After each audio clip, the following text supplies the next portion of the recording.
حضرتك أو حضرتك تجار وعم تشتغلوا بأي مجال بعالم التجارة أو حتى الصناعة، إجا الوقت اليوم اللي لازم تفكروا فيه بتغيير استراتيجياتكم بالاستثمار بسوريا الحبيبة.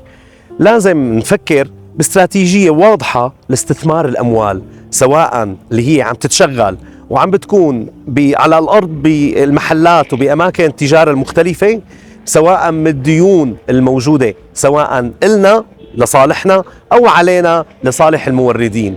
بداية لازم ننتبه كتير لتوثيق هاي الديون، لازم ننتبه كتير لأنها تكون متفق عليها من كلا الطرفين وليس من طرف واحد من قبلكم على سبيل المثال.